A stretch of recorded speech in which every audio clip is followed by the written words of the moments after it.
It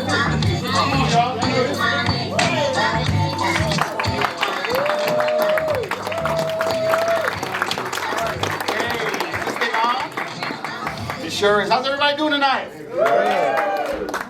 I'm going to be your host, Ron Emile. Welcome to the Monday night stand-up grass show. Give it up for yourselves. Give it up for all the comedians you're going to see. Some of these comedians, their very first time being on stage, so be kind. So even if it's not funny, don't. If it's not funny, please laugh anyway. Kind of like what I just said. That'll go along with the theme. Before we get started, real quick, anybody here got kids? Anybody got kids? Yeah. Yeah, okay, I'll pray for you. I got a son, you know, kids are kind of overrated. I remember I was doing one of my favorite pastimes, which is like getting really high and watching old school cartoons. And I fell asleep on the sofa, and my son comes up to me and he smacks the shit out of me. He goes, pow! And I wake up, I'm like, Ace, what's going on? What's going on? He said, Daddy, look. Dance for the bees, dance for the bees, what? Dance for the bees, dance for the bees, what? He did that little face like, what? Like I was supposed to be like, oh, that's nice, Ace. So I got up, I'm like, Asher, don't you ever hit somebody while they're sleeping. What's the matter with you? Come here, let me talk to you. So I pull him real close to me, and I had marijuana breath, so he kind of goes like this. And I'm like, what's your problem? He's like, Daddy, your breath smells like a peanut butter and butt sandwich. So now I'm pissed. I'm really mad now, because not only did you wake me up by smacking me, you're disrespecting me. But I remember, you never spank your kids when you're angry. Just remember that, you never hit your kids when you're angry. So I just didn't feed them for the rest of the day. and I just made up stupid songs. No mac and cheese, no mac and cheese, what? Fuck them. Gotta learn the hard way. But anyway, without further ado, I'm going to bring up our first comedian of the night. She's super talented, super funny, and she so happens to be my son's mother. This is actually my ex-wife. Give it up for Kick, everybody!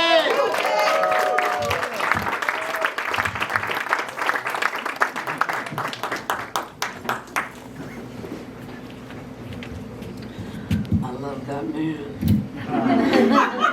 He's the one who wanted the divorce, not me. Let me see. Oh, my daughter was trying to talk me into moving down to Georgia, and she kept saying to me, Mom, the men down here love big booties. They love big booties. And I didn't know what the fuck a big booty was, but a booty, and I didn't want to tell her I didn't know. But I figured, you know what, if it was a body part and it was big, chances are, so I got my big fat ass down to Georgia ASAP, and she was right. She was right. And it's, you know, I'll tell you how amazing it is to finally be someplace where your ass is appreciated, because I'd never had that before, and it just made me feel so really good to have that appreciated. And also, the men down here love big bellies. They love big bellies, and they love big boobs. They love them. And it's like they love the 3 Bs. I thought, this is fantastic. I think maybe I'll move down here. So the first week I was down here, I went to, well, first of all, I gotta tell you, I came from Rhode Island. 5% of the population in Rhode Island is black. And I got down here and I thought, you're not in Rhode Island anymore. Atlanta, compared to Rhode Island, it's sort of like Wakanda. Let's say it is Wakanda. It is Wakanda. So I went to the DMV, and I was actually pretty taken back, because for the first time in my life, I was in a room of 200, and I was the only white person. And I thought, okay, you are a world traveler. So we're just going to go into vacay-mo, put your sunglasses on, and observe. Just observe and take it all in. And oh God, I started to really take it in, and I was like, oh, hey, I got the vapors. Oh my God, it's really hot in here. Oh, and I was sweating so much I noticed no one else was sweating. But I was like, these big black,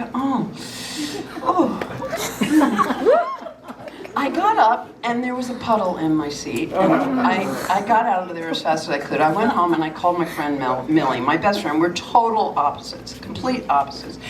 She's a prude, I'm a total slut. The last time Millie saw a penis was 40 years ago. It was by mistake, it was her husband. And, you know, at some point, probably when I was about 18, I had to stop counting.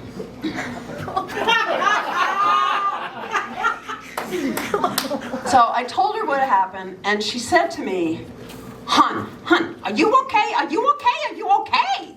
I said, no, I'm great. I'm actually really great, except I got so hot. I can't believe how, I was sweating all over.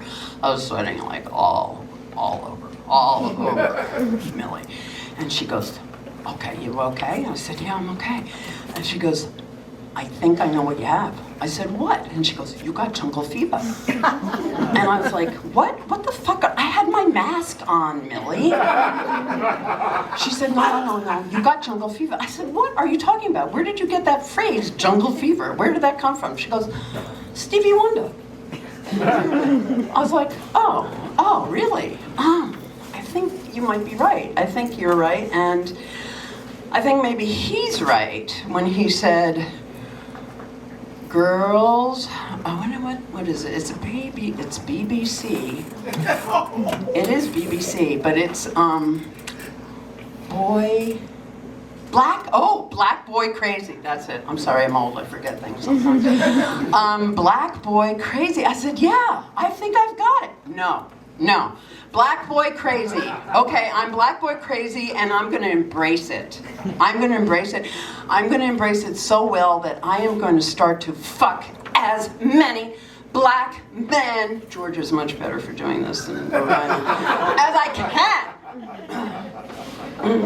Oh God, now I forgot where I am, because I'm sorry, I am old. Black Boy, and there is no cure for jungle fever that I found. But I have to say, you know what? I'm really sick and tired of going to bed with white men. You know why? Because it's very difficult to tell who's who. It really is. You're looking around and you're like, is that your penis, or do I still have a strap on? Because I like toys. He's telling me to get off. But you know, this is the advantage of him being my ex. So, I'm sorry. I got off with him quite So, the way the men down here love the 3 B's, I love the 2 C's. Oh no, the 2 B's plus a C. BBC. One of them is beautiful, bodacious cucumbers, which, thanks to my friend Nazar and his wife Iman, said to put chaat masala with lemon, very yummy, and I don't want you to think I forgot about this. This is delicious cold. Thank you very much. Oh, Glide Pizza. I see it's time for Glide Pizza. Please try Glide Pizza. It belongs to my son-in-law. Thank you. Don't tell him. Don't tell him I sent you. Thank you very much.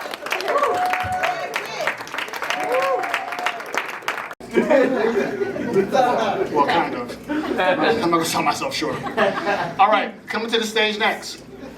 This is a very, very funny, talented, up-and-coming comedian. I think you guys are going to enjoy him very much. Give it up for Keith, everybody!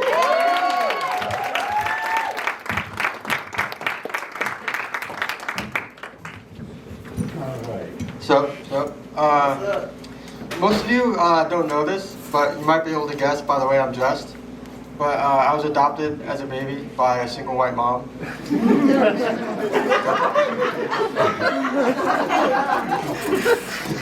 Yeah, I feel like her whole goal as a parent was just to get rid of all the black stereotypes from me as she possibly could. When I was 5, she taught me how to swim. And by taught, I mean she just kind of threw me in and had me figure it out. And somehow I made the neighborhood swim team. It was an all-white team, so I felt a lot of pressure. I felt like I was representing all the black handicapped swimmers out there.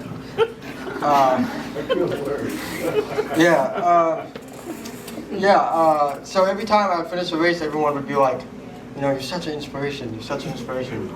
And I feel like that kind of went to my head. I kind of felt like the Michael Jordan of black handicapped swimmers.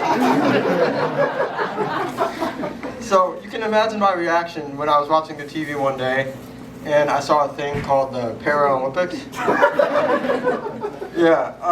First thing I saw was this dude with no arms fucking killing it. I was like, no one on my team can see this shit.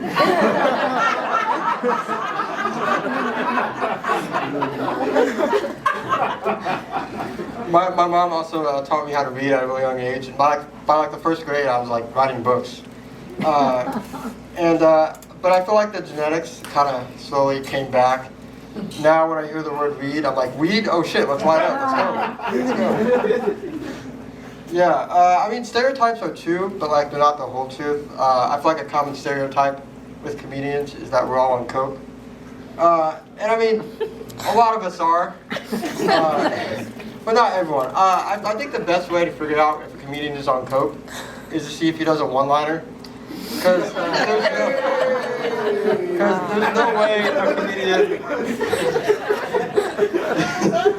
There's no way a comedian on coke could resist doing one more line. I don't know if it's just me, but I kind of like to view politics as like a TV show. Every year is like a new season. And this has been one crazy-ass season. I feel like Joe Biden is like that one character from your favorite TV show that like you think is gonna die every episode, but it just doesn't happen. The assassination attempt was crazy. I was at my friend's house and I found out about it from the most reliable news source, Instagram. And the people around me, they were trying to figure out like the identity of the shooter.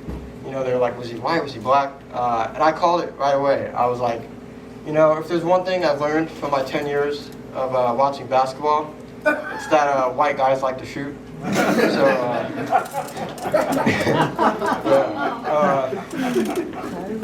it's a dangerous time to be on stage.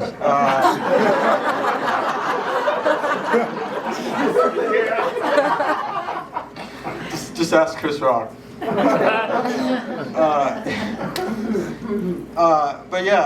A few weeks ago, I had my first bomb on stage. Every comedian remembers their first time bombing. I mean, at first, I felt pretty confident, you know. The thing that made me the most confident was that everyone there was bombing. And that might sound weird, but like, as a first-timer, there's no better feeling than knowing that no matter how bad you do, you're not going to bomb as badly as the guy that just went up. Turns out that was not the case. So I tried to address the elephant in the room. I was like, you know, it's like when I first got out there, I was like, for those of you who don't know, I have a condition called cerebral palsy. First thing I hear from the crowd, a guy says, no you don't.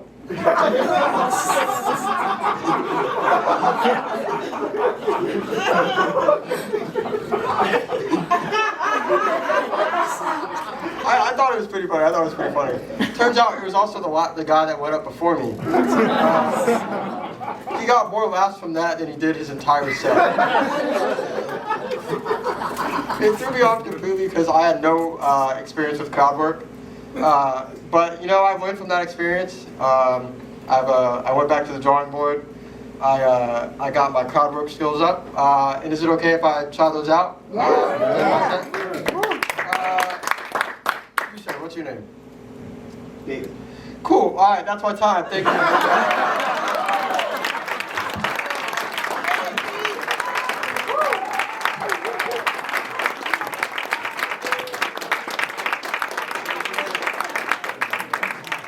Keith, everybody. So funny. All right, coming to the stage next. I want you to put your hands together for the wonderfully talented David, everybody. Dave. Dig him, Dave.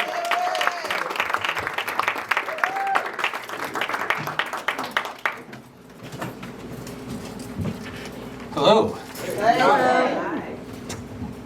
So let me tell you a little bit about myself. So I came out of the closet when I was 26. Any other gay people here? Well, I seem to go back in the closet all the time. I have a walk-in. So a lot of people come up to me and they ask me, they're like, Dave, you a top or bottom? So I like to kind of put it, I don't like to like straight out say, oh yeah, I'm a top or bottom. I like to compare it to things. So I'm like, you mean like a bunk bed? I'm like, in a bunk bed, to sleep on top, you have to be very frisky. You have to, most of the time you wear a helmet. You don't want to fall and break a bone. If you're on the bottom bunk, all you have to do is lay there. You know, I mean, the saying, if you want it, they will come. Whoa. That's all you have to do. You have to lay there and they'll come.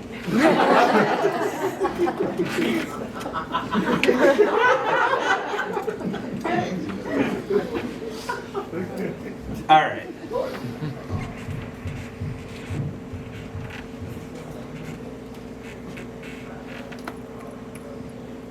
All right. So, I like the words like maybe. The words like perhaps. That's my favorite one. Or the words I might. Because they leave people questioning things. I like to leave people questioning things.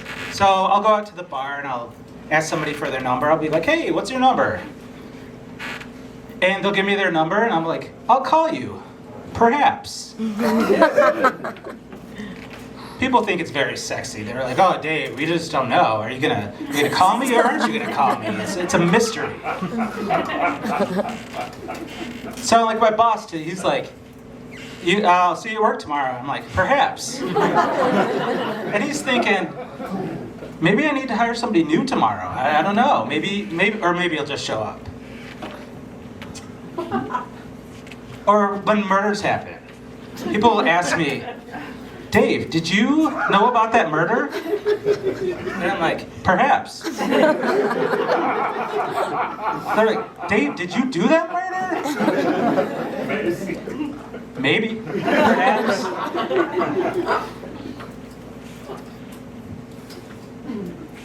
Maybe you'll die soon. Perhaps.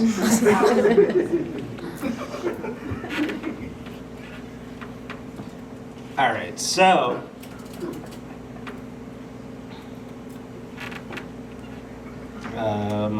sorry. So I look forward to certain people's deaths.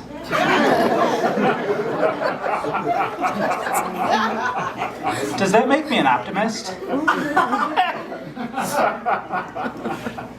Sorry, I didn't mean to talk about politics here. I was kind of disappointed a few weeks ago. I thought the death would certainly happen, but from what I hear, it didn't happen.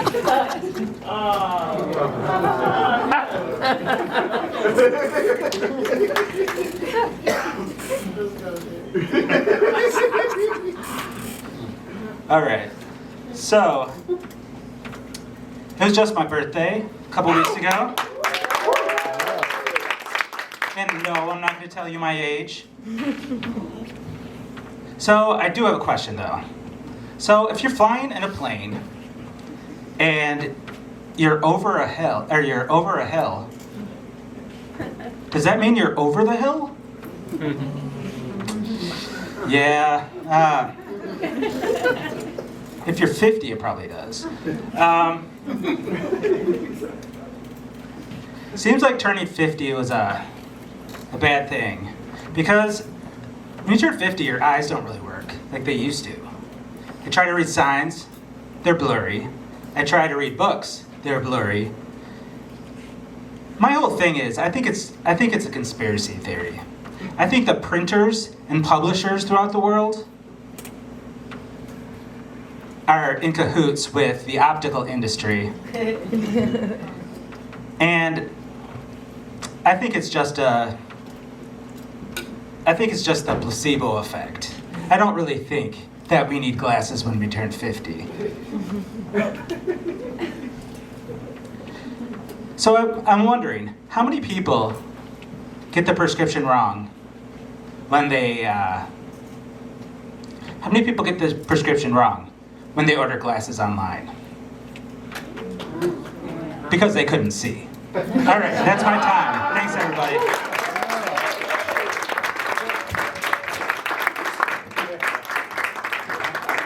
All right. Dig 'em, Dave. Great job, Dave.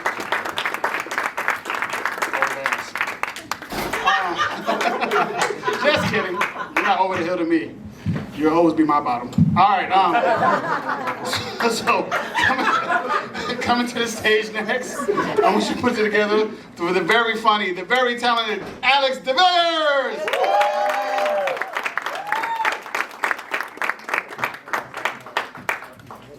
How's everybody doing?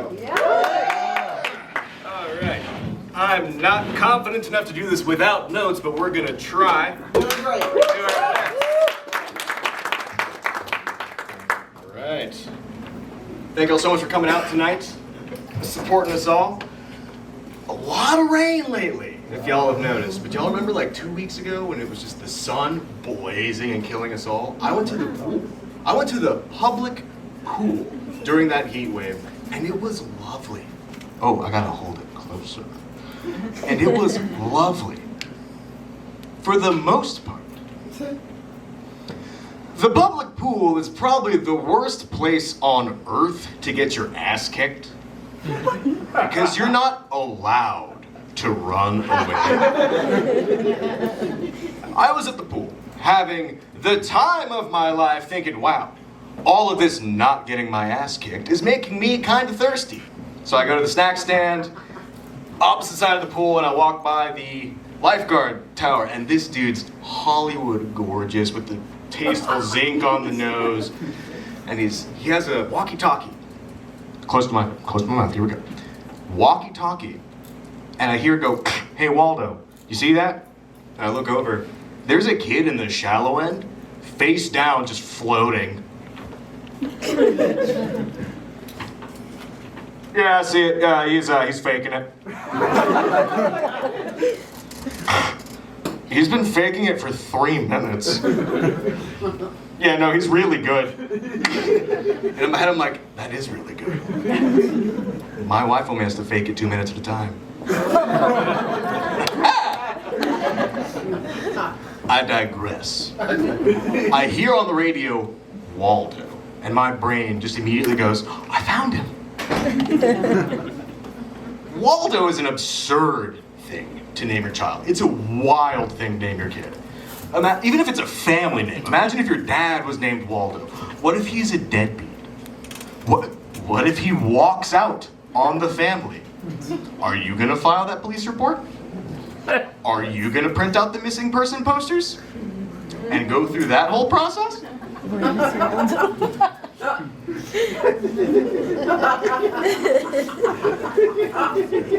Tell us where he is right now. There is probably a flip side to being named Waldo. If you're named Waldo, you probably get every job you ever applied to because you can't make it in life named Waldo unless you're the most punctual person on earth. I bet if your name was Waldo, you would rather die than be late to a Zoom call because you know the entirety of that time until you get there. Everyone's going, ah. Wonder where it is. I digress. I'm at the pool. And I go to the snack stand and I get myself a cherry snow cone because I'm an adult and it was cheaper than water. As an aside, water falls from the fucking sky. It should not cost me money. Again, I digress. Snow cone, hell yeah, good. Sunshine, kids are laughing, at the pool, I slip. And like a cartoon, you just slingshot this snow cone 20 yards, beautiful, tight spiral down the hashes, and it hits the only person at this pool who can afford a white button-down shirt. Half of it hits his shirt. The other half hits his phone out of his hands, and it cartwheels across the concrete into the pool. The entire time this is happening, I am just so disassociated because it's not real. There's no way. This gross Rube Goldberg clusterfuck of a scene, not my reality.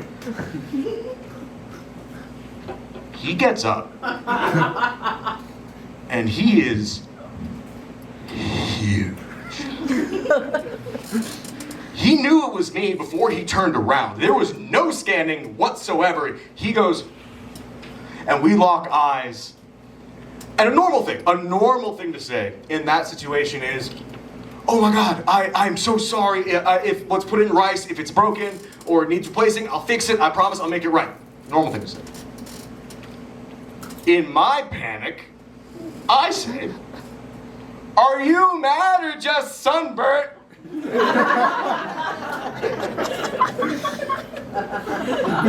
So I'm power walking for my life. Immediately after this, he's power walking for blood. It's like Animal Planet, Serengeti, but the zebra and lion both have hip dysplasia and nobody likes what's happening, but nobody sees my peril. Because when you're running, it's a scene. It's fast movements, your eyes go to it. We're walking, nobody can really see what's happening. So I'm just slowly jogging, walking for my life. But I make it out, because I'm a smart man. There's a kiddie pool. And I go, one of these kids is gonna poo. I get in, float across quickly, and I stare at him. It's like maybe 10 feet across. He gets in, other side gets in, I sink, he sinks. We're both in, staring at each other. And I'm praying for a turd. Just a little potato bobber, something. This turd never comes, and we're staring at each other for like 60 uninterrupted seconds, and I invite you to just do anything in silence for 60 seconds, see how long that feels. I am a smart man. Plan A didn't work, plan B's gonna work. I go, uh-oh! Every parent at this pool knew those words. They are immediately yanking their kids out of the pool. People are screaming, flailing, pandemonium. I grab my shit and I'm running out. No running! Where the fuck were you, Waldo? That is my time. And I thank you all so much for that. My name is Alex.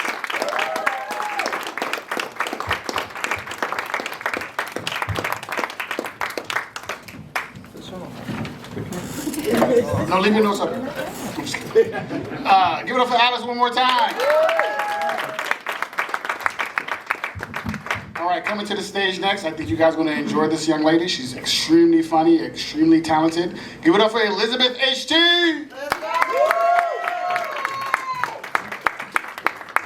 Hi. How are you? Is that awkward? I didn't mean it to be. I read a study recently. That's a good way to start a comedy set, right? Talk about a study. I read a study that said that there's still a lot of sexism among male-female relationships, even among married people. I know, but I don't think that's true. I don't. At least that's what my husband told me to say. No. He doesn't let me speak in public. No. Please don't tell him I'm here. No, my husband's great. We actually do this thing where we, it's a little weird, but we pretend, we have the hard conversations with our pretend children so that we're prepared when we do have kids. So we'll sit down like little Johnny, for example, and be like, what do we talk about? Let's see. We need to talk about consent and, being respectful, empathetic, and kind. And then we sit down our pretend future daughter, little Susie, and we tell her to keep her fucking shoulders covered because she's not a fucking whore. I'm just kidding. We don't tell her that. We just tell her that she's a second-class citizen and her body is property of the federal government. It's a hard truth, but you got to tell them. Florida's an interesting place. Anybody driven through Florida ever recently? Woo! Yeah. From Florida. All right, I'm sorry. No, Florida's great, but the billboards are interesting. They're strange. Jesus is really big down there. I don't know if you guys knew that. Jesus is really big down there. He gets a lot of airtime. He's on a lot of billboards. But the messages are a little confusing.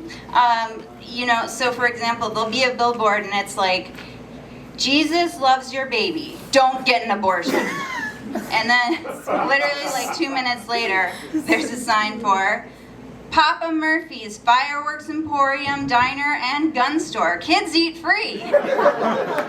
So the message there kind of looks like Jesus doesn't like abortions. Jesus hates abortions, but he doesn't mind if your kid gets his hand blown off by a firework or shot in the face by his little brother.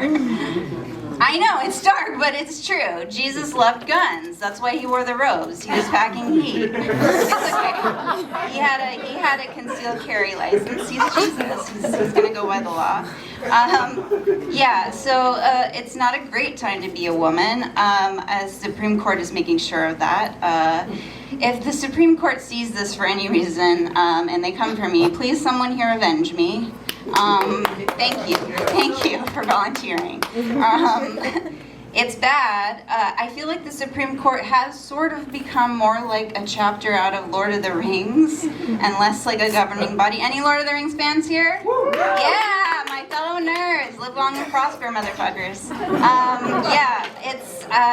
It's like a Lord of the Rings chapter, and I feel like if there was an Audible book, it would go something like this.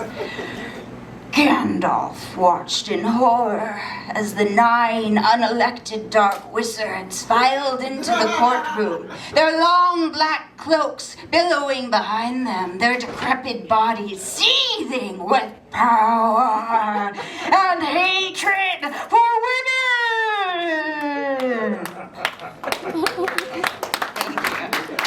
They are Sauron, and we should throw them into the pit of Mordor, which is Florida. I don't hate Florida, I actually like Florida.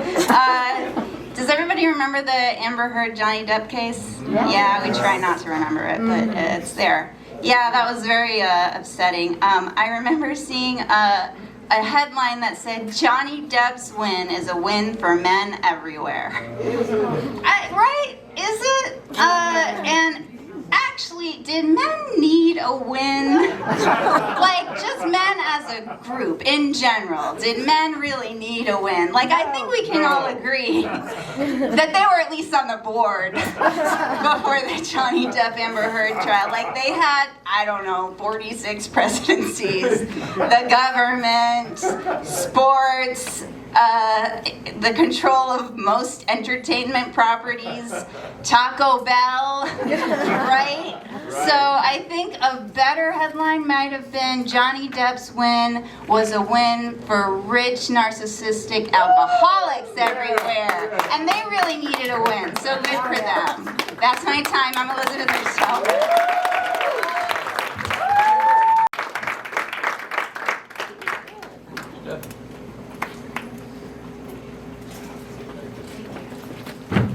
Get it for Elizabeth one more time. Elizabeth HT. So funny. Are you guys enjoying yourselves so far? These guys are funny, right?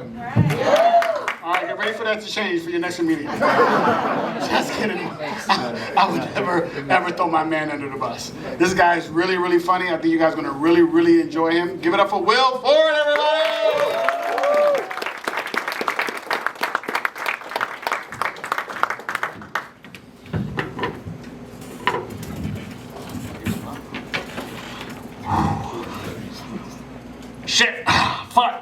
Fuck!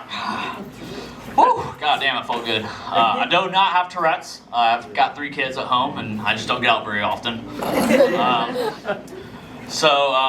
had to address this. I did not intend for this to be here, but I turned 40 this year. Anybody else turned 40 recently or turning 40 later? Okay, one person. All right, that's awesome. Apparently, so it's actually a pretty funny story. I was putting my shirt on and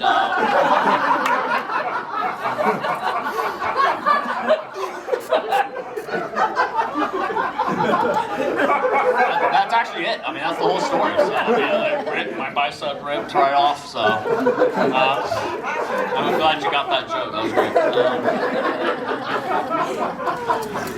So anyways, other than falling apart at 40, I feel like my life is truly blessed. My first blessing was my wife. We've been married for 13 years. Thank you. She would have left me a long time ago if she had a chance, but we do have disagreements. Of course, it's not all perfect, but we are able to look back at it retrospectively as adults and have a adult conversation, and we come to the conclusion that it's always my fault, and so we just go from that baseline and move forward. So it's a real healthy relationship. But no, she really is great. She's actually a doctor. I'm surprised I didn't say this right away. I mean, I tell everybody, all strangers, my wife's a doctor. So she's a psychiatrist. So that worked out to my benefit. I was able to get diagnosed by my wife. She did not take my insurance. So $700 out of pocket. I mean, it was her $700, but.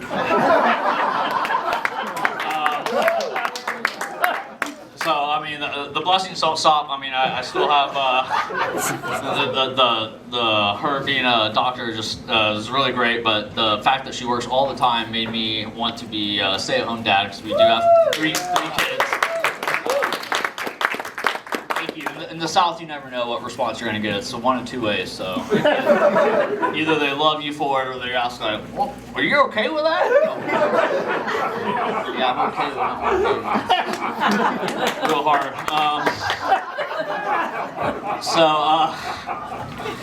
Y'all got me going way off my script here.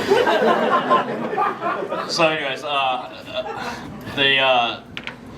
being a stay-at-home dad is very interesting, and I honestly, it took a little bit to get used to, but being in the South, my 80-year-old accountant, he had a hard time with it. He really wanted to call me a house husband. So much, in fact, I could tell that I was not going to file my taxes that year until I also uttered the words, house husband. Which, it doesn't offend me. It's not offensive. I am, honestly, a house husband. But, it's just funny how much power he wielded in that situation. So I had to utter those words to file my taxes last year. So, I thought it was pretty convenient to be able to file my taxes and my man card all in one location. Just get that shit done. Just take it with you, sir. But we were shaking hands. He was letting me get the fuck out of there. He wanted me to go. But we were finishing up, and he was like, well, at least you drove a truck in here. As if, it has something to do with my balls or something. Like, instinctively, I was just like, oh, that's my wife's. I mean, honestly, I never felt like disappointment through a man's handshake before. That was the first time. So my last blessing is my kids. I mean, they're great. Kids are great, but not more than two. So we have three.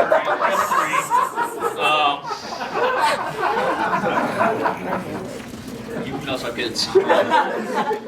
So we have three kids, and it's just different. I used to have a small construction company, and managing adults is a lot different than managing kids.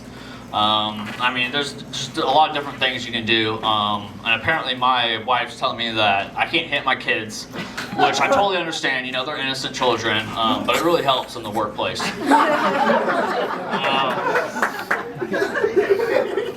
So recently, my wife's been talking about, cutting back her hours.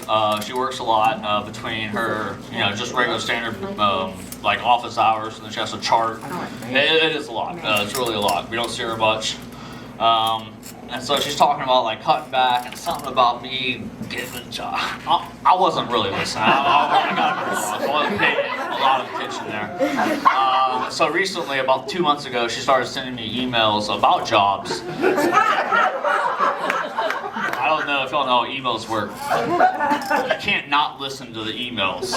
So when she's asking me about them, I was like, didn't hear it. I don't know what she said. So she's sending me job offers for like $12 and $15 an hour. I don't know if she knows how much money she makes. It's just not. It's not. The math doesn't math. So it's been great trying to talk her out of that. But immediately I looked up Dad's Garage, and so here I am. So thank y'all guys. That's it for me.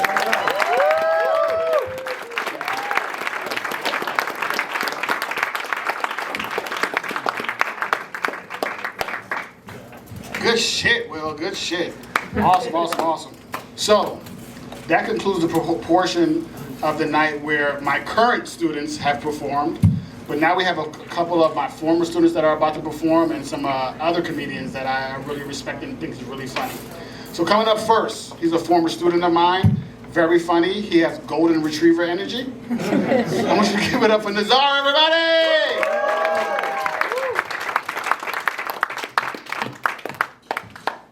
Hey, let's give it up for Ron again. He's awesome. Thanks, Ron. So, I grew up in a very conservative Pakistani household. That meant I wasn't allowed to date until I got to college. Yeah. Well, my sister had it worse, though. She's not allowed to date until she gets married.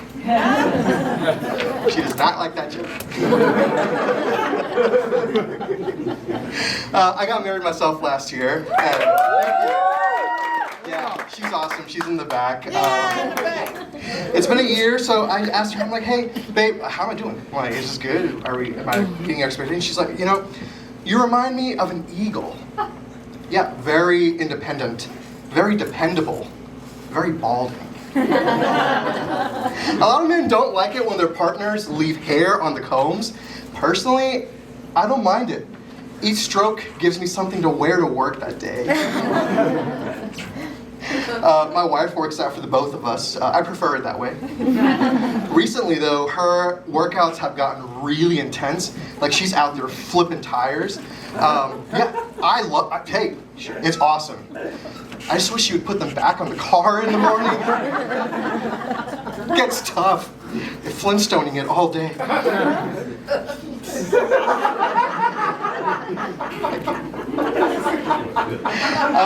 Amex sent me some mail yesterday. It's for the tires, probably. They sent me some mail yesterday. They said, outstanding balance. I wrote them back, thank you. Doing pretty well in life, thank you. Got validation, not from the dad, but from Amex. Daddy gold, that's what we need. There's a point where I realized that, well, I have ADHD. Anyone else in here, ADHD? Yeah, it's actually, I found it's easier now to ask who doesn't have it. I found that with ADHD, caffeine and I just don't do well. That's why I try to avoid anything with caffeine, you know, Coke, coffee, anything. I do drink black tea. Well, you're probably thinking, wait, black tea has caffeine in it. Yeah, but I don't want people to think I'm a racist. There's a point where I was really scared to fly. I'm sure you've all heard the stories about the things that are happening out there. Anyone flown recently? Yeah. Yes, you have? I just flew last week, and I was really, really worried about getting on the plane. The biggest question I had was, hey, now that the doors are flying off, do we still need to agree to open them in the emergency landing? And then I started thinking, wait, while we're here, why don't the airlines just go ahead and start updating their mottos, right? Like United, we're going down together. Southwest, that's where you should send the rescue team. Spirit, so cheap you'll become one.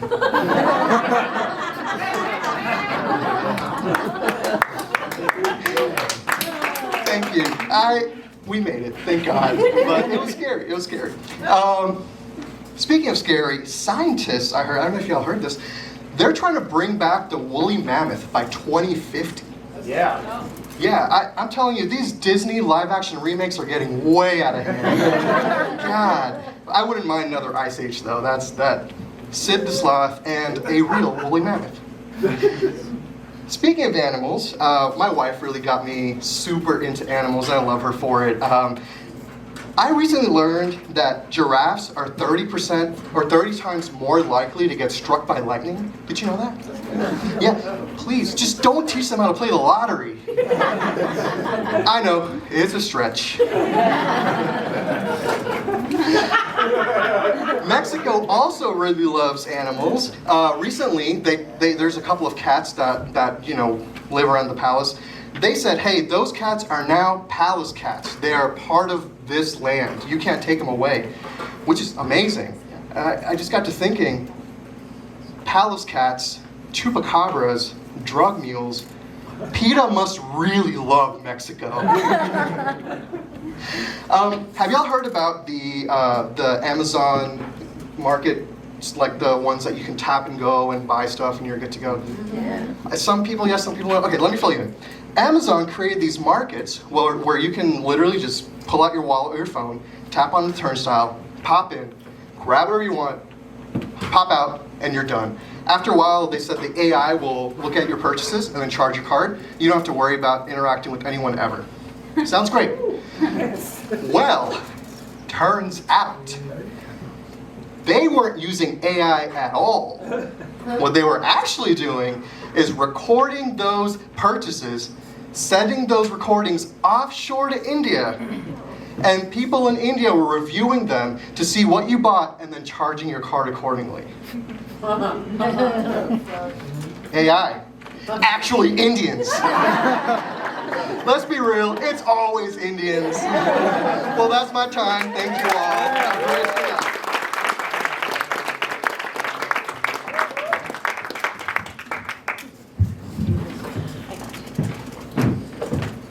Nazar, everybody, Nazar! So fun. Everybody's doing so well. All right, coming to the stage next. This is my favorite Capricorn of all time. Give it up for Zena!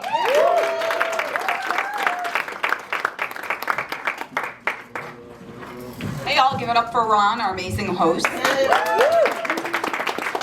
Have any of you watched the opening ceremonies on Friday for the Olympics? A couple of you?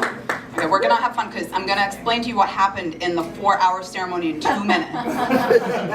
In short, the French think they're better than us. They're probably right, but they took a lot of time of the ceremony to show us their beautiful city and rich history, so we didn't get to see all the athletes walking across the stage carrying their country's flags, which was great for me because I didn't embarrass myself trying to guess what the flag was. I personally think the French are a little full of themselves. They had it rain during the ceremony just so they could remind us that they invented the umbrella 300 years ago. But this ceremony had everything. It had drag queens, it had death metal, it had fashion shows, it had threesomes, it had Snoop carrying a torch, which this year for some reason is shaped like a fat joint. I didn't know the Coalition for Cannabis was allowed to sponsor the Olympics. It's supposed to be a torch relay, not a joint relay.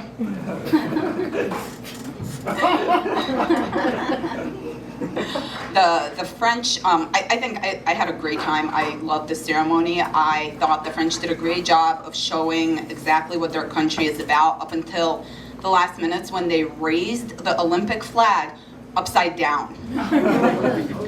They really did. But in their defense, the French aren't used to worrying about how the white flag goes up.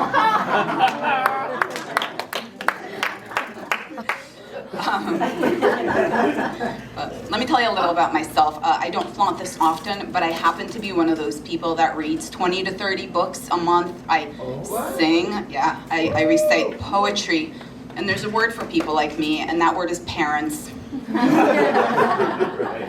So it's really great to be here with all of you whose sugar intake I don't have to monitor. My morning started with my 3-year-old giving me a piece of chocolate candy because I'm a great mom, her words. And it continued on to her having a huge tantrum because I wouldn't give her the chocolate candy that she gave me because I'm a great mom, her words. She said I'm a bad sharer, and I took that personally. So personally that I think Netflix is making a documentary about me right now. It's gonna be called The Last Chocolate. Being a mom is a really hard job to have, but a really easy one to get. And the government keeps trying to make it harder and harder to quit. At this point, you have to give notice before you even know you got the job. Harder access to reproductive care has made me become a lot more strategic about vaccinations.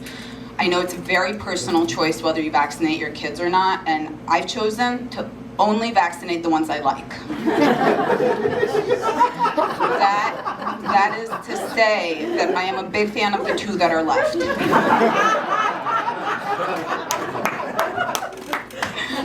Anyway, I find that sexual acceptance and sexual liberation are very important. I think they lead to peace. I think it's why it's called community. I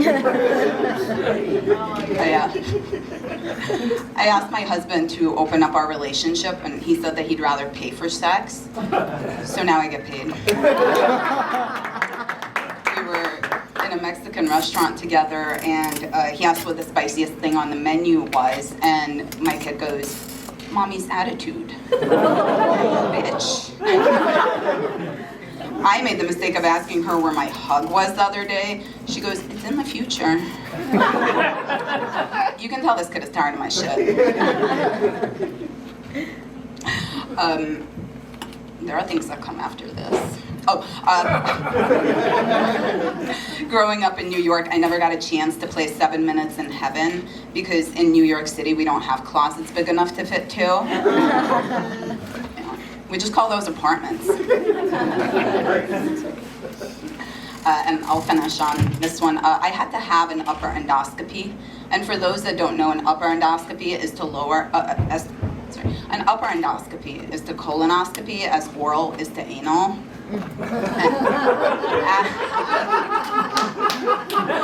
And as I'm about to fall asleep, the doctor hands me a mouth guard with a hole in the middle, and while asking to put it in my mouth, he explains that it's a lot harder to get my mouth open once I'm asleep.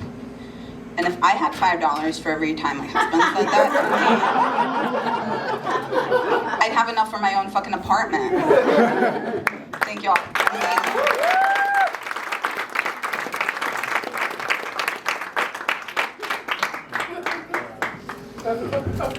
Zena, everybody, Zena!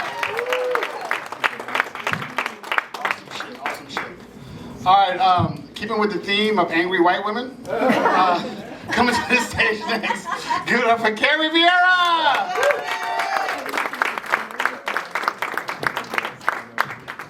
How dare you call me white? Oh my God. Sorry. Sheesh. Well, hi everybody. I'm Carrie. I had the pleasure of joining Ron in his class and listening to these sets evolve. So great job to all the comics tonight. Yeah, all right, I only have 5 minutes. Chop chop. So comedy's hard. Comedy is hard.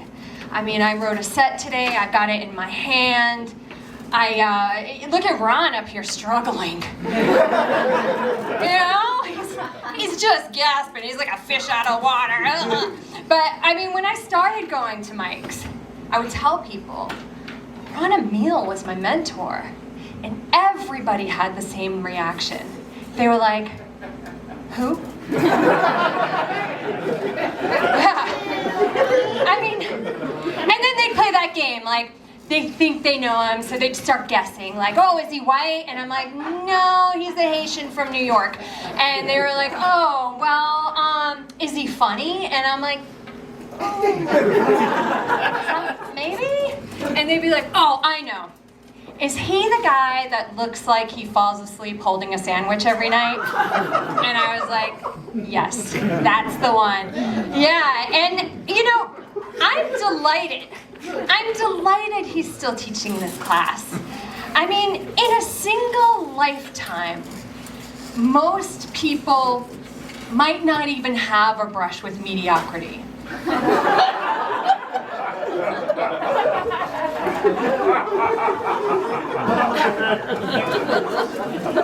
His students get 8 weeks. That's hard time. I mean, listen, since his class started getting promoted on Temu, like,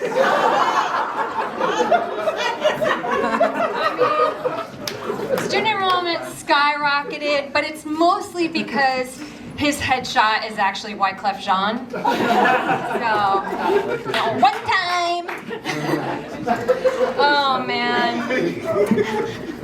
I stopped doing stand-up for about 3 months. Actually, today is my first day back doing stand-up. Thank you. Well, we'll see how much you like the rest of this set. But so I decided to take a break, and because no matter how hard I tried, I could not get used to silence. Still, yeah, thank you. You saw me getting uncomfortable. No, I couldn't get used to silence, and I guess people just didn't think jokes about postpartum depression were funny. It's crazy. Like, oh my God, there's so many hilarious aspects. And what I did instead was I turned all of my attention to improv. So I was in crisis, and worse than that, I promised to my partner and my children that I would be a more dedicated member of the family. And that really freaked them out. So here I am! Yeah. And improv has actually been really good for me. I don't do any writing in advance. I don't labor over punchlines, and I don't have to do any prep. So it's pretty much just like stand-up for me. Sometimes the thing I really love the most about improv is I get to create characters and use different voices, because I hate the sound of my own voice. Like, I would much rather talk like this than sound like Drew Barrymore, where it's like, is it true that Jack Kennedy gave you gonorrhea? I am not even from LA. Now, I was recently in a public restroom acquiring gonorrhea, and I noticed there was a poster on the wall. I got you. I noticed there was a poster on the wall. It said, "Are you or anyone you know being sold for sex? Or are you being forced to work a job for little to no pay and you cannot leave?"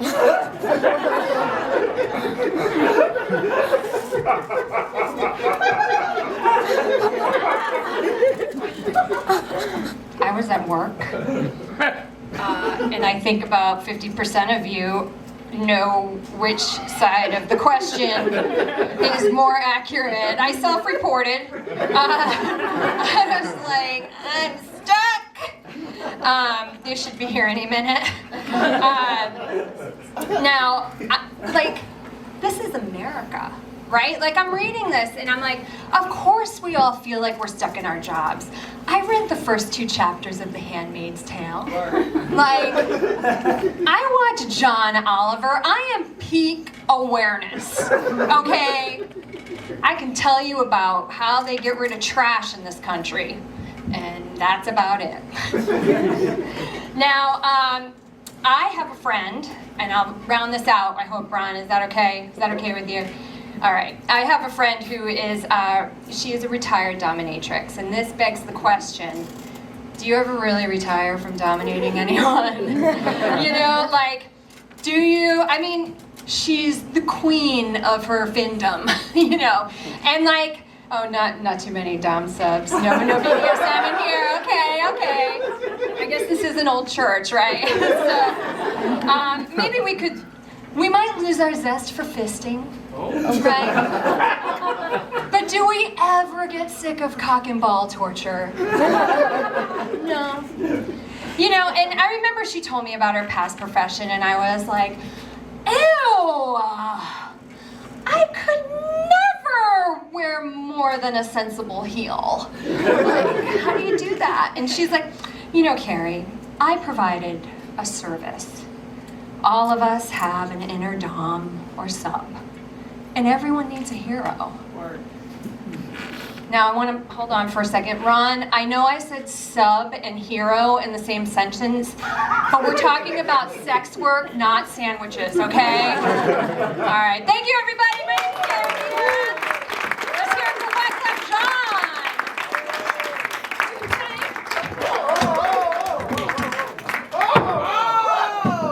Look at that. I don't know, maybe 3 more months, you guys. Is this on? Yeah. Woo! Get up and count one more time! That's right, you can't talk shit about me, that's that Haitian voodoo. Hey, you fucking with me. Now you're gonna be walking backwards for the rest of your life. All right. Coming to the stage next. I want you to put your hands together for the very funny, the very talented, and the very handsome Scott Benton, everybody!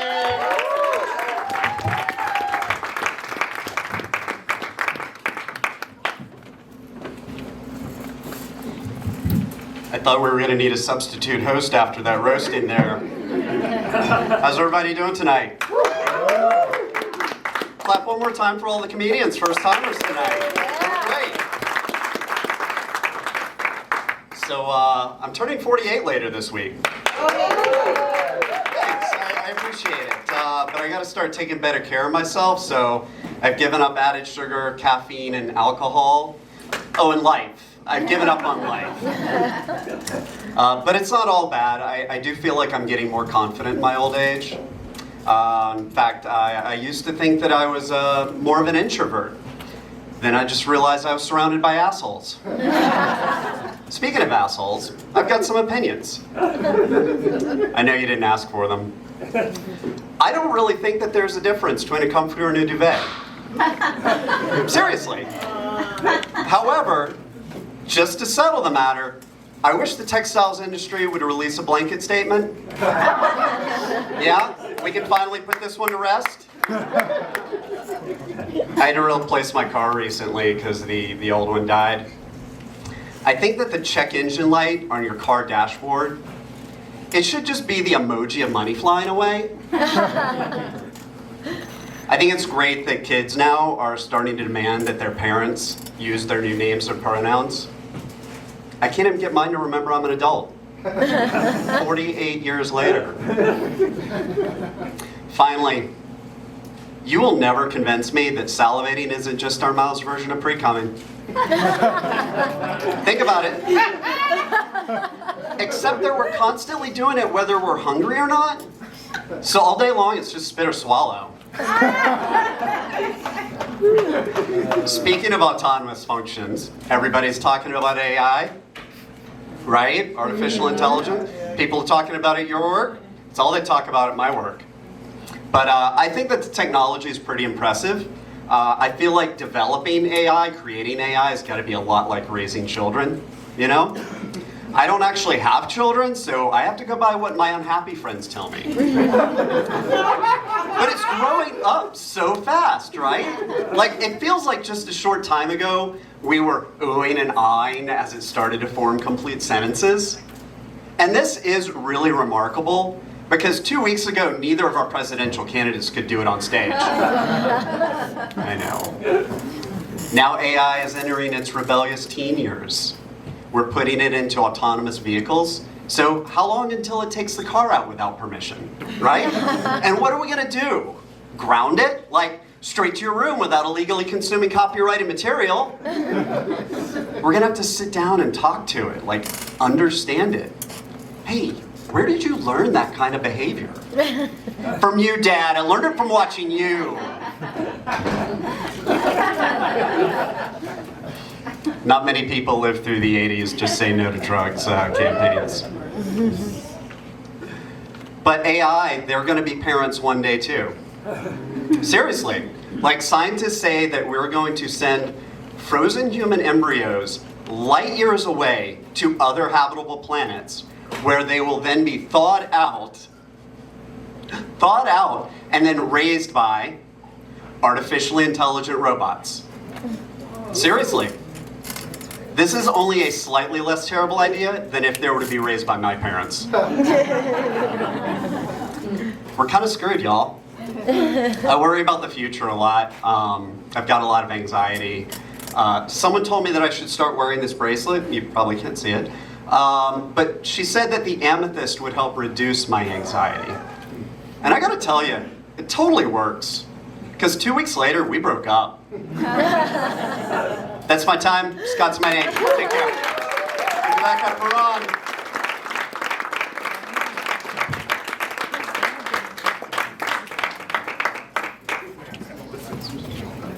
Thank you. Get off for Scott, everybody. All right, coming to the stage next. This is really special for me. This is actually my cousin, my blood cousin.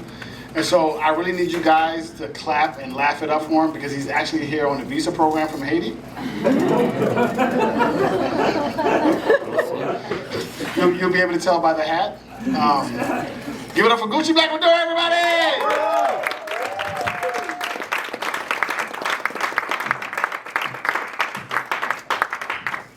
I don't know that motherfucker. I just see him at funerals.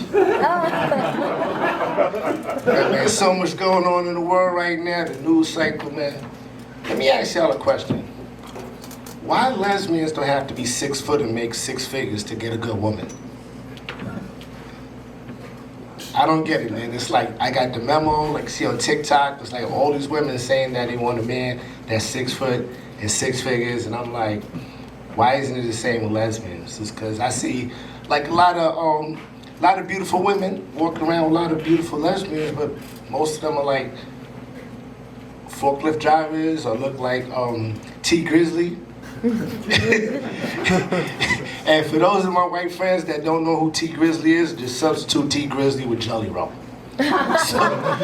So imagine walking around seeing your soulmate with a woman that looks like Jelly Roll. It's crazy out here, man. I'm trying to date. I was dating this white girl, beautiful white woman, and she broke up with me when she found out I was a Trump supporter. So I'm like, damn. So we out, she's like, oh my God, how did I meet a black guy that's a Trump supporter? And I'm like, oh my God, how did I meet a white girl with bad credit? Like, I don't get it. It's like we like racially catfished each other. You know what I'm saying, man? It's crazy. It's like, you know, I'm on the dating sites, and you know, it's like, you look at these stereotypes, because I see a lot of, like I said, I see a lot of beautiful white women, but anytime I scroll past them, it's like they're kissing a coyote or something in the mouth. It's like you gotta like dogs to get a quality white woman and whatnot. So it's like, and I'm not a dog person. I'm learning to like dogs. I bought a leash. I haven't taken the step to get a dog yet, so I kind of walked through the dog park with a leash. And everybody, are you lost? I'm like, no, I'm not lost. I just got a leash. I'm just trying to learn this. Or whatever, man. My daughter loves dogs, though. My daughter actually loves dogs more than she loves people. Because it's like, when I try to talk to her, she ignores me. I'm like, what are you doing here? But it is what it is, man. A lot of y'all was talking about having kids and everything. I only have one kid. I have one human. I'm proud of her or whatever. She's in college right now, and she's studying to be a psychiatrist. Woo. But she says that, you know, like, she's trying to diagnose herself, and I'm like, you're not supposed to do that.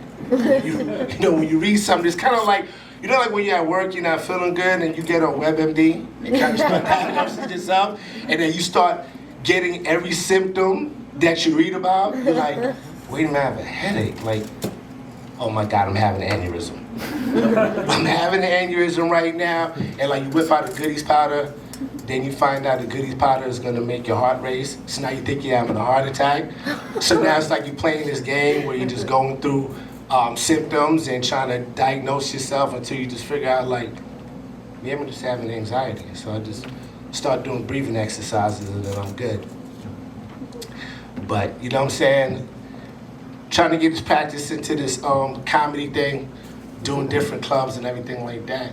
And it's like, it's so funny. When I do my Trump jokes and they say I'm a Trump supporter, it's like the black women hate it. They're like, oh my God, how are you a Trump supporter? It's all about Kamala. It's like, I don't really know much about Kamala. I'm not really into politics and everything like that. I just like Trump because ever since he got shot, he comes out to 50 Cent, Many Man. It's just crazy. So I guess I'm a bigger hip hop fan than I am Trump supporter. Yeah, that's my time, man. Gucci Black. You have a good one. Gucci Black for everybody. What he doesn't know is that if Trump get back in office, he's gonna send your black ass back to Haiti. So keep fucking around and liking Trump. You and your Chicken George hat is gonna be over there.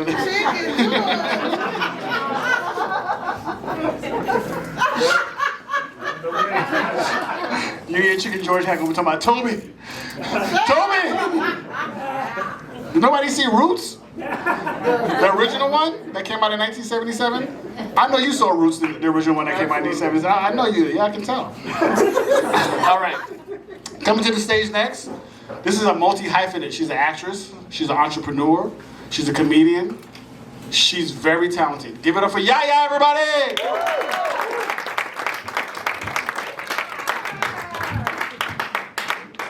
I'm not chasing no more. Hi, what's up, Daddy's garage? I mean, Dad's.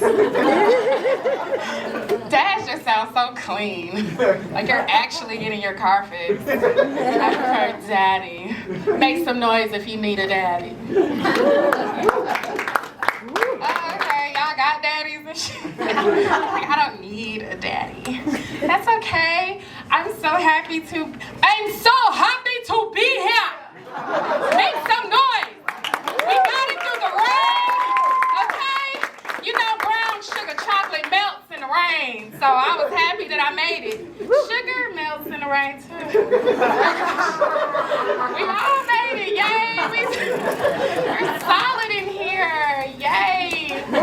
I keep thinking about society and how they took away abortions, and so I'm like, maybe they should bring back chastity belts because, I mean, it just makes sense. They go together. Like, if you can't have an abortion, you need to cover, trap it, lock it down because it's scary. Like the pre-cum in your mouth. Like, put some pre-cum down there, and next thing you know, you have a damn baby. We weren't trying to do that. We were just having fun.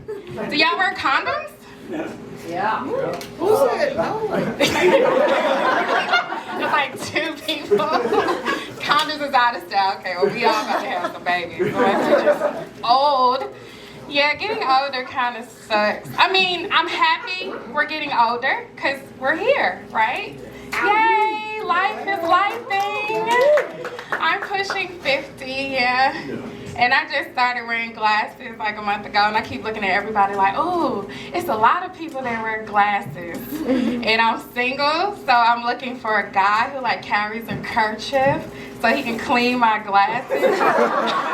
I'm like, yeah, you are the one. But it's hard, y'all don't carry those anymore. What happened? I don't know, maybe tissue in his pocket. I have low standards, it's really not that serious. And that's why I'm not drinking tonight, because I'm trying not to just end up with somebody just because he does something nice, like wipe my glasses. I hate being easy. It sucks, because I don't want a baby. So now, well, the unwanted baby, let me say that. I have 2 children. They're great, it's wonderful. They weren't planned. One One is like a Molly baby, and she's really affectionate. I'm like, yeah, we did good with that one. 'Cause she's so loving, and I know why. I can't tell her yet, but I'm glad she's loving.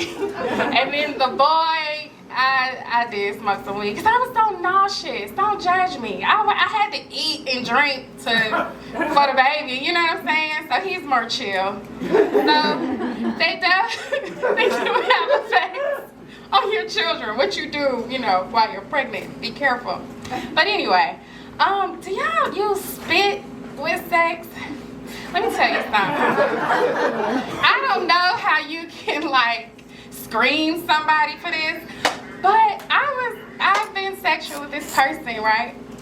And he took my spit and rubbed it all up my face, up my nose. And I mean, I'm trying to breathe while he's inside of me. I mean, it was a lot going on, okay? And I blocked him afterwards. It was just so damn weird. But now he's stalking me on my social media. So anyway, if anybody wants to escort me to my car, please. I need a daddy, not a dad. I need a daddy. Okay? It's a difference. But yeah, I came up here to talk about something else. This election is so scary for me because I feel like soon y'all gonna be over there and we're gonna be over there, and I don't want us to go back to segregation, okay? So y'all remember this feeling of us being together, because this is what matters. We have to keep ourselves together. And did you just flash me? So rude. You know what, since he flashed me, how about we smoke a spliff together? I'm not gonna light it. It's just like this, okay? Don't be scared, okay? It's gonna bring us together. I wanted to go around the whole room, okay? Here you go. Unite the room, ma'am. Unite the room. Yep. Puff, puff, pass. Don't hold it too long. And look at that. See? Legalize it. And we'll all be united. Thank you.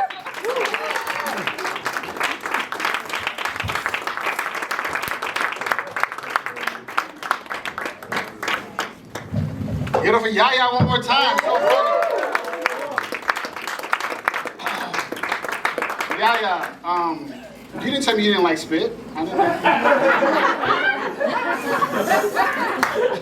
Look at my saliva in my mouth about it. Just tell me. Just talk to me. Communicate.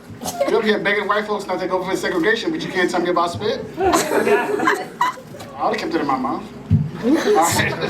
All right, coming to the stage next. Very funny, very talented. West Side Zone, Cedric Sheffield, everybody!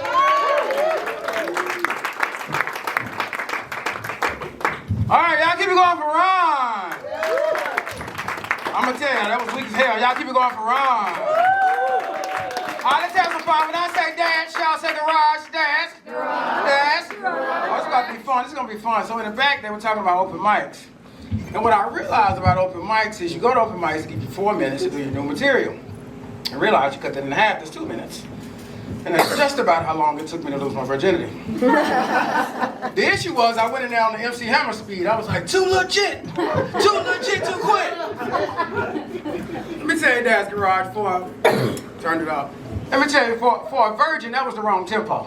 I should have went in there a little slower, you know what I'm saying? Something a little groovy, some 90s R&B, something to hold back the load, you know what I mean? You know, when I went in there with that MC Hammer, I was through that fast like a Chick-fil-A line. Yeah, she was mad. But it was my pleasure. Yeah. Thank y'all for being here. I like it. Thank y'all for laughing, because usually I just have to go to open mic. I only go to one open mic. I go to my mom's house. Yeah, I tell her my jokes. She's struggling with dementia, so I get a new crowd every night. I'm like, Mom, you heard the one about Trump getting shot? She's like, nope. And I'm like, well, here it is again. If she say yes, I just wait 10 minutes. Fuck it.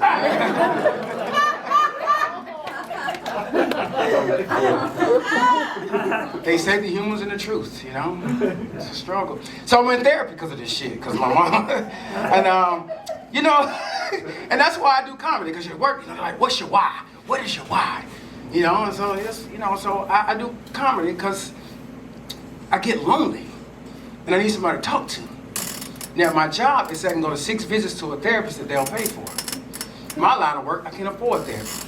So what I did was I went to all 6 of those visits. Now I'm here to talk to y'all ass for free. They won't get a dime out of me. Therapy's a good place. You know, you give a lady $300, she's obligated to say to me, Cedric, how does that make you feel? Give a lady $300, she makes me feel good. Kind of feels like prostitution. But either way, I'll continue to come, you know. I gotta be there. Yep. I go through therapy because I go through shit. You know, like last week I broke up with my girlfriend. Yeah, fuck her though. We were together for 5 long days. Yeah, because I don't do long-term commitments. I am from Atlanta though. The only thing I'm committed to is my Atlanta Falcons. Absolutely, I love this crowd. And I'm also gonna need a woman who's committed to the Atlanta Falcons, because if she's ever gonna be able to marry me, I need to know for sure that she understands long-term disappointment. Plus, just like my beloved Falcons, who knows when there'll be a ring, you know?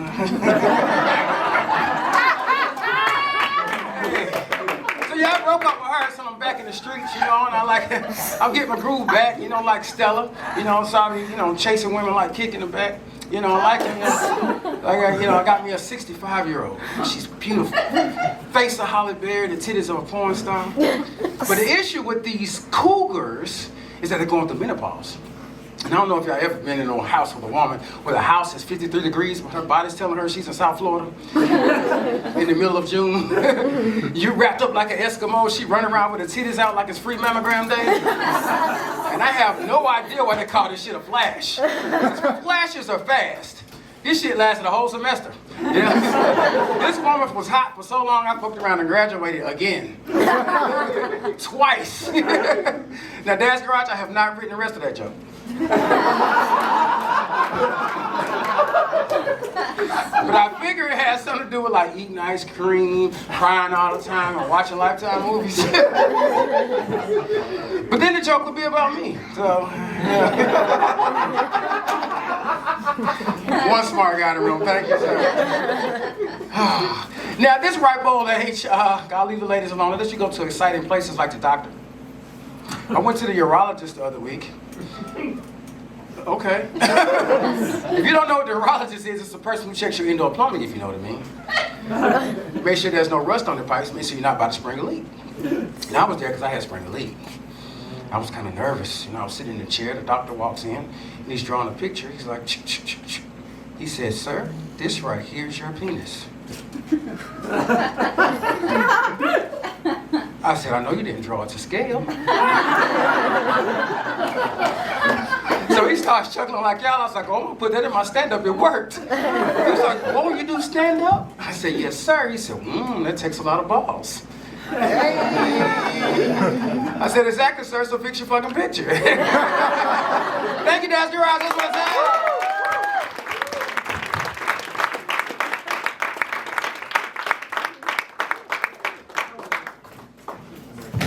Cedric Sheffield, everybody. Cedric Sheffield. So fun.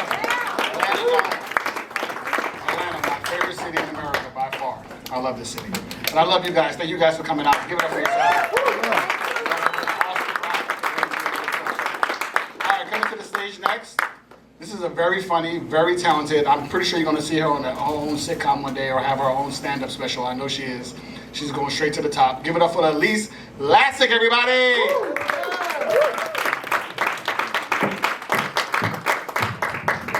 Y'all give it up for your host, Ron. Oh man, you guys, I don't feel very well. My blood pressure is kind of high. Because I smoked it out. Dads, how are we doing tonight? Are we doing good? Are we drinking? Are we drinking tonight? Yeah, a couple woos. I love seeing people turn up on a Monday. I can relate. I also start my week off by giving up. Y'all, I've been crying. I hate my job. I don't like my job, okay? I work in a restaurant. I was on the phone with my mom the other day, and I was crying, and I was like, Mom, I'm such a loser. Like, I work in a restaurant. And she's like, no, Elise, you're not a loser. And I'm like, well, I'm not a winner. And she's like, well, that's also true. Yeah, it's not fun. It's not fun. And I know people feel sorry for me because when I tell them I work in a restaurant, they're like, oh, great, I want to come see you at work. And I'm like, oh, that's fantastic. I really want to watch you eat. You know, and the thing is, we always have to give this spiel. We have to ask people if they have any allergies or dietary restrictions because we don't want to kill anyone. We just want to know how. A lot of people come in with these gluten allergies. Everyone's so scared of gluten. Okay, they're afraid of a gluten attack, which makes me wonder, would they also still choose the bear? Okay, great. I wonder if that would work. But yeah, you guys, I've been going through a really hard time. I recently went through a breakup. Yeah, it was really crappy. Breakups are so bad, you guys, because everything you experience reminds you of that person. Like, I was out to dinner, and my server was like, oh, here's a fork. And I was like, damn it, he loved forks. And my friends were like, oh my gosh, girlie, you're single now, go meet boys. And I'm like, oh God, he loved those too. And during a breakup, everybody always tells you, they're like, you need to go no contact, no contact. So now I don't see very well. Man. But you know, no contact worked, you guys, because we got back together. Yeah, and you know, people will tell you never get back with an ex, never get back with an ex. I'm like, well, at least he is an ex. You ever get back with a Y? I've taken back a lot of Ys in my days, you know, a lot of why the fucks, why the hell, and my personal favorite, that's not wise. But yeah, it turns out actually I was the Y in our relationship. During our breakup, he said to me, he goes, you're codependent. And I'm like, how dare you talk about us like that?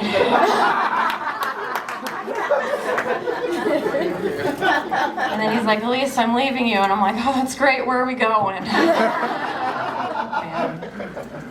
Speaking of breakups, you guys, I just bought a gun. Y'all, I love my gun so much. I want to take her with me everywhere. Like, I want to treat her like a purse dog and kiss her on the mouth, you know? Guns are fantastic, but you really can't bring them wherever you like, especially bars. No. Which is really confusing to me, because if there's anything my gun enjoys, it's taking shots. And something crazy about owning a gun in the state of Georgia is that you don't need a license to own a gun, but what you do need a license for is to go fishing. And the reason for this is because fish deserve to feel safe in their schools.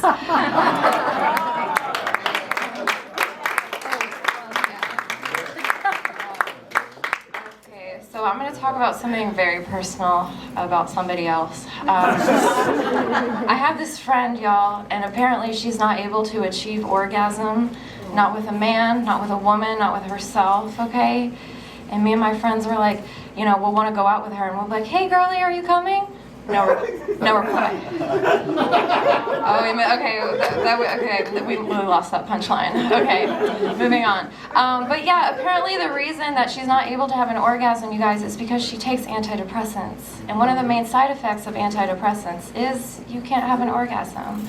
So I said to her, I'm like, you need to stop taking these pills. And she's like, Elise, that is a really boundary-crossing statement to make. I take these pills because they make it so I don't want to kill myself, which I think is more important than having an orgasm. I said, listen.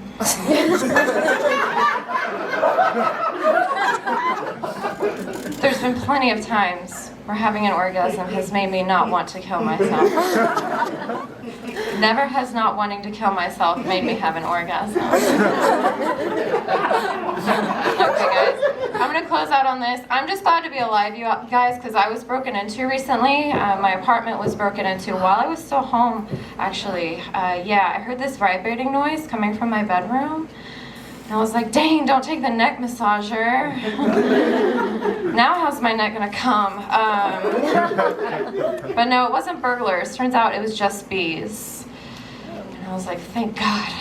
I've been looking for a reason to use my gun. But y'all, I don't like bees, okay? I hate bees. Like, I don't like anything that flies and kills people, which is why I don't fly Boeing. Okay, guys, my name's Elise Lassick. Thank you very much.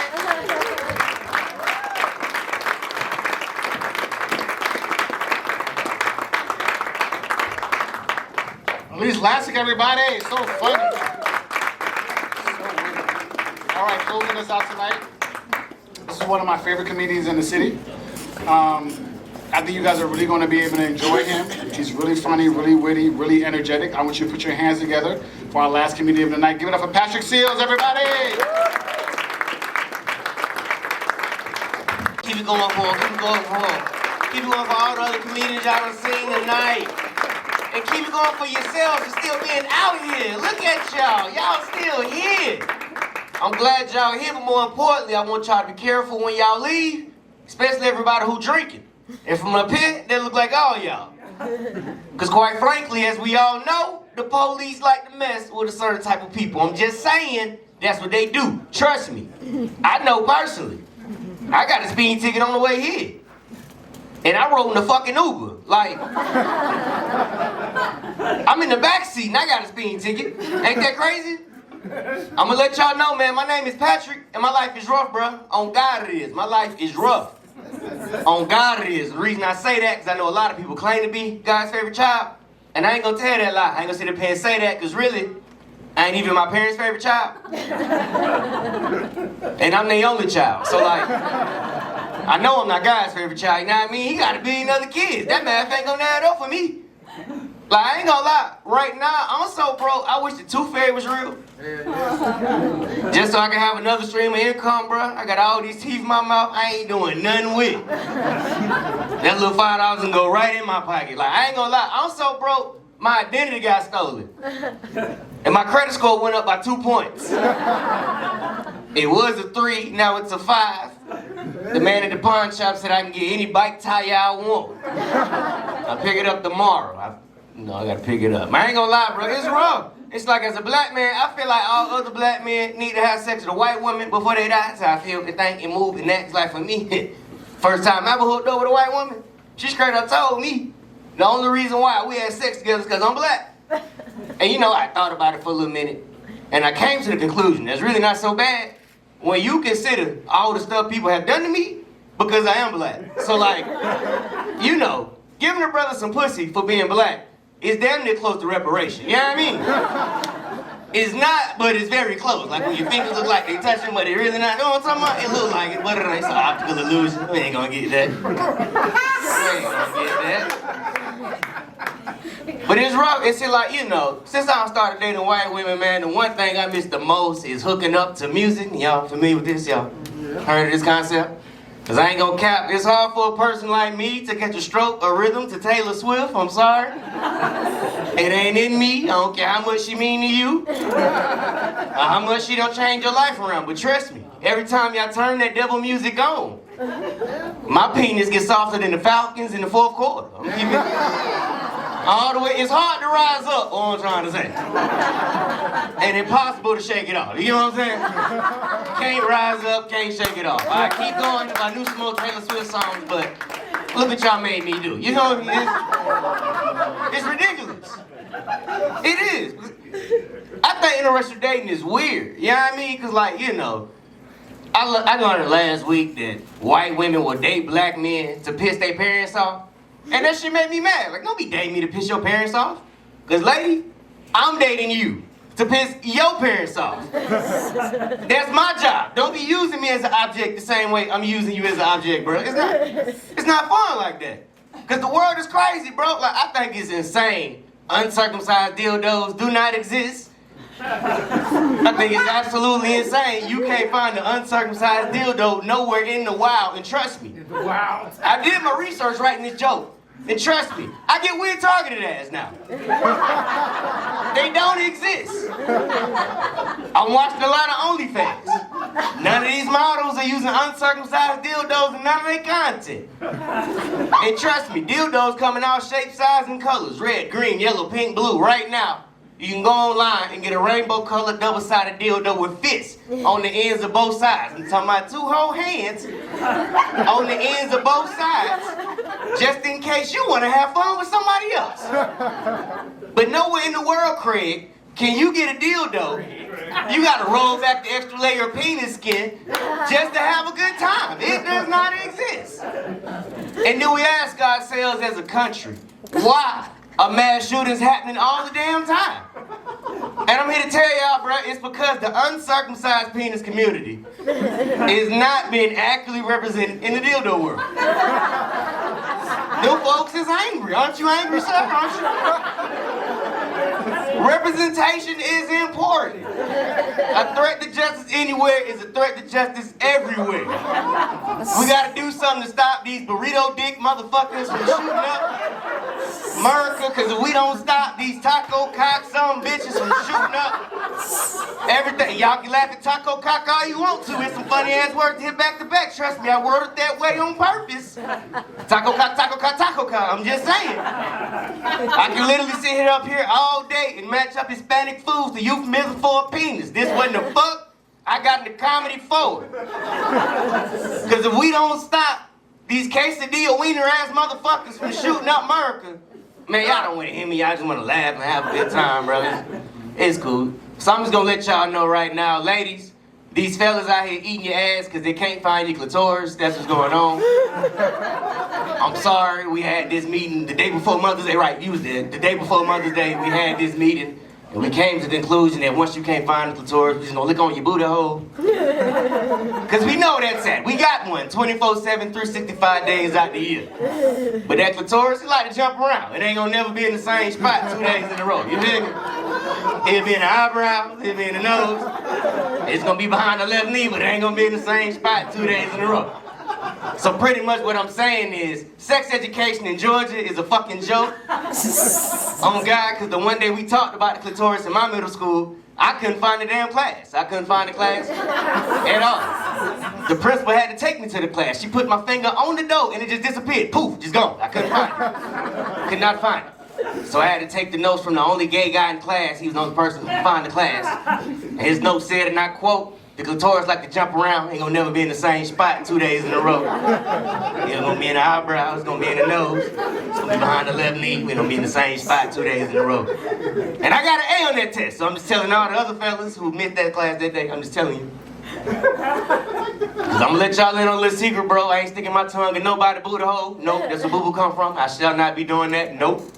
When I can't find the clitoris, I'm gonna suck on them toes. That's right, I'm a toe person. Raise your hand if you be putting women's feet in your mouth. Raise your hand. I'm starting a community of. Okay, I see one fella out there. Oh God, I'm gonna get your number after this. Side work. I'm starting a community of foot people. I'm kind of nasty. Did you know that? You knew that, right? I'm nasty. I'm a Scorpio. That's right.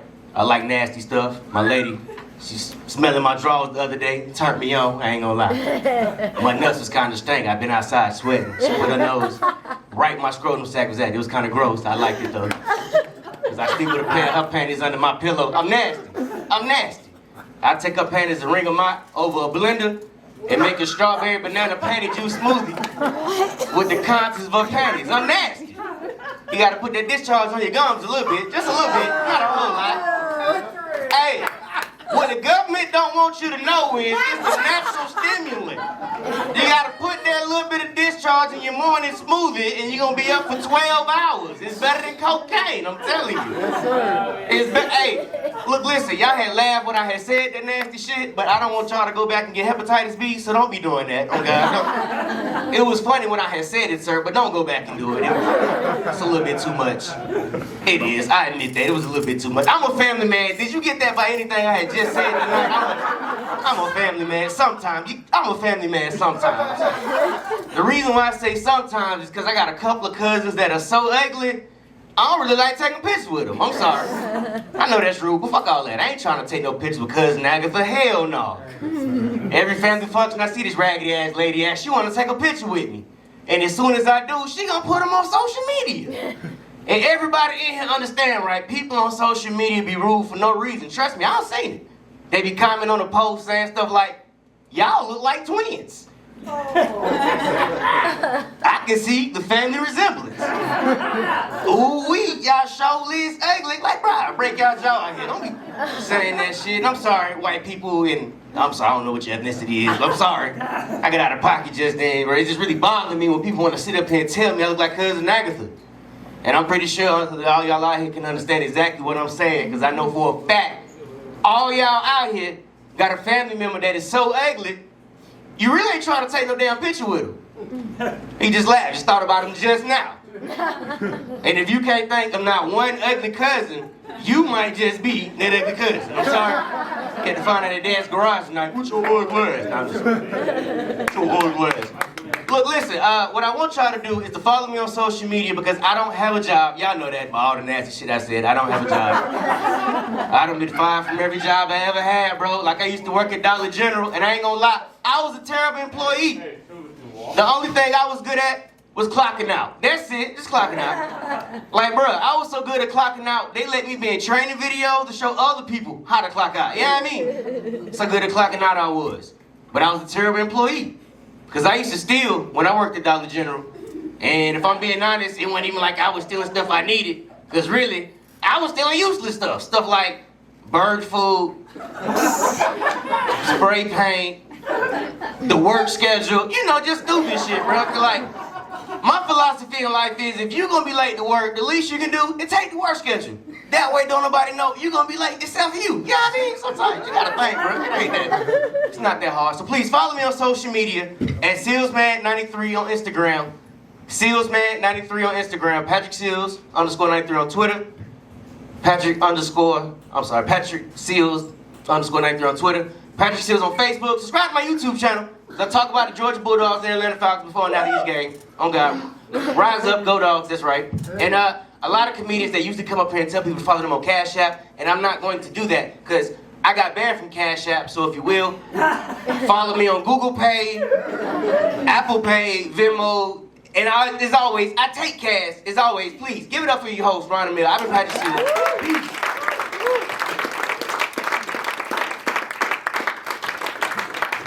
Patrick Seals, everybody! All right, that concludes our show for tonight. I want you to give it up for all the comedians you've seen tonight. Woo! Give it up for yourselves. You did a really fun show. Make sure you tip your bartender. We're gonna hang out for a little while, play a little bit of music. B, how long we got here, B? 15, 20, or whatever Jeff wants, really. Okay, cool. So we'll hang out for 15, 20, or whatever Jeff wants. Then we'll make it home. And get home safely. Thank you guys for coming out. I've been your host, Ron Emile. Good night, everybody!